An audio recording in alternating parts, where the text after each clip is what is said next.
So now let's move on to the other type of commercial activity, which is profession.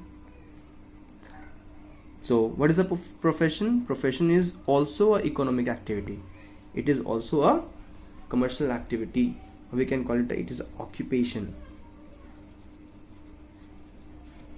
All commercial activity, all economic activity are occupation in which we earn money. We do some work and we earn money. So it is an occupation or the economic activity. You can write that.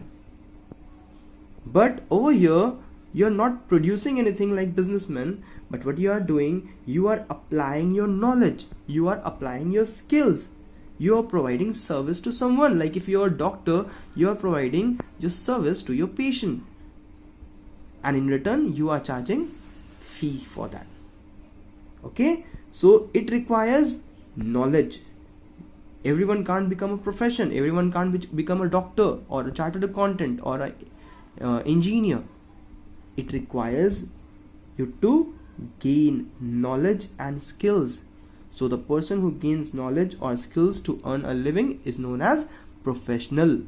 The person who is into any profession is known as professionals. What do they do? They render the service to the client, and in return they charge fee for that. Okay, so the service which they provide, they have to be educated in that field, they have to get training in that field, and they also have to gain experience in that field. Like if you want to become a chartered accountant, what you first need to do, you need to study about that. You need to clear the exam. After clearing the exam, you need to do the training in a company to gain real life experience. Okay, after you gain the experience, then you get the degree of chartered accountant. Now you can run your own company of chartered accountant. You can provide service to your client. Okay, so what we can write over here is, it is an occupation or a commercial activity. It requires special body of knowledge. Without knowledge, you can't be a profession. Without knowledge, you can't be a professional.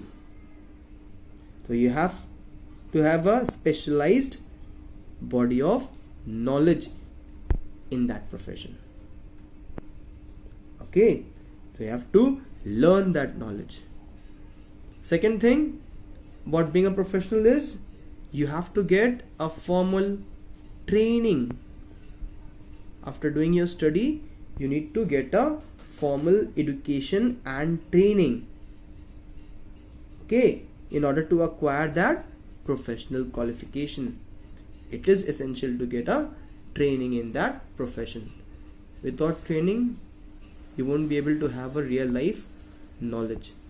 By getting the knowledge, you are getting the theoretical knowledge, but by doing the training, you are getting the practical knowledge.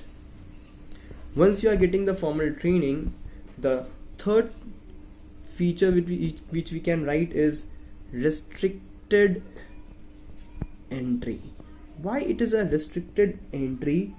It means that not everyone can enter the profession. There is certain restriction that if you want to be in that profession, you have to complete the education, you have to pass the examination, you have to get this training.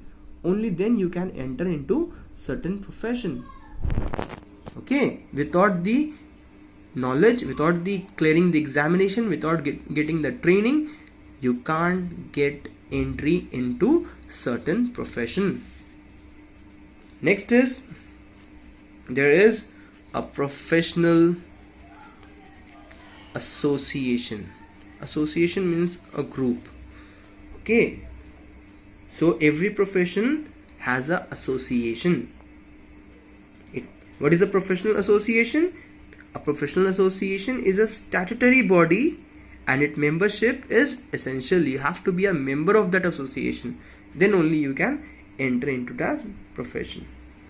So each association has their own rules and regulation. So if you are a member of a chartered accountant association, you have to follow the rules of that chartered accountant association.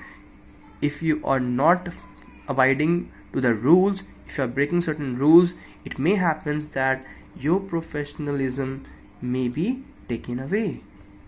If you are a doctor and you are doing something wrong, illegal, then your degree can be taken away by the association. Okay. Next commercial activity is employment. What is this employment? So it is an economic activity. Very good. All these three are economic activity. This feature is common for all three. Okay. It is also an economic activity because we are earning money and creating wealth over here. So what is this employment? It is an economic activity, but over here a person is working for some other person. Okay, and for that he is getting a remuneration. So what is this term remuneration? This I've talked about this salary and wages. This thing is also known as remuneration.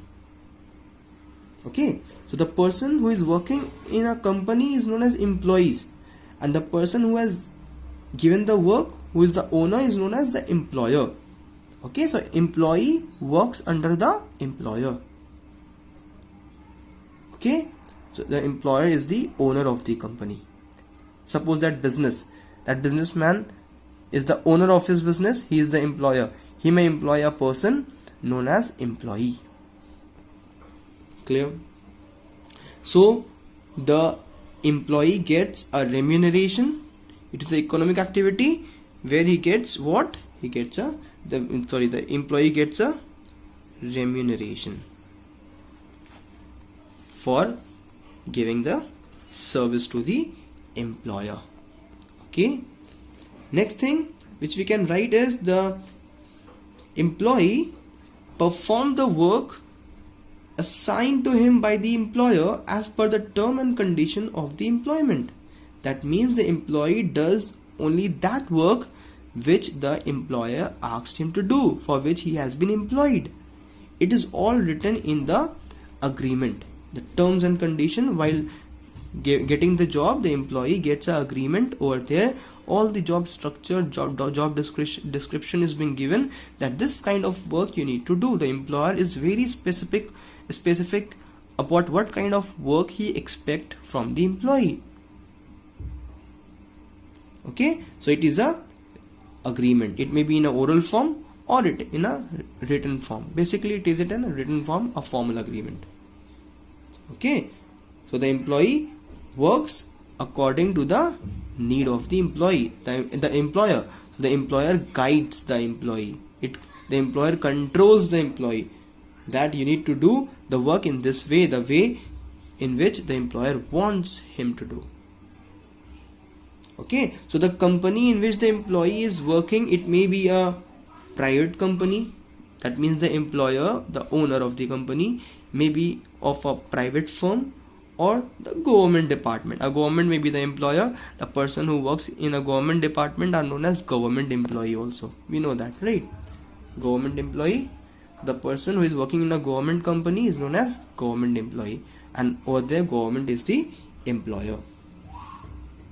Okay, so see one thing, there's a relation between these two terms, profession and employment. A person can be a professional, at the same time he can work as an employee also. Like suppose, take example of a doctor. A doctor is a professional, right? Because he has a specialized body of knowledge, he had got the training, he is a part of that association, he provides service with the motive of earning profit, earning fee, right? Earning money.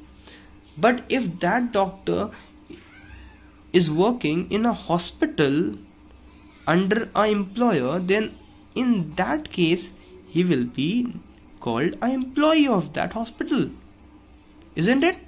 So if he is running his own chamber, then he is a professional. But if he is working in a hospital, then he is working under an employer. Okay, in that case he is under employment, he is getting a salary from the hospital. But he is running his own chamber, then he is charging fees from his patient. Okay, So a person can be a professional as well as it can be a employee. Take another example, a chartered accountant. If he is running his own company, he is providing his own professional service, then he is a professional. But if the same chartered accountant is working in a accounting company, he is working in a company as an accountant, then he is under employment because he is getting a salary from that company. Okay. So all these three terms I have explained to you all. All these three are the different types of commercial activities.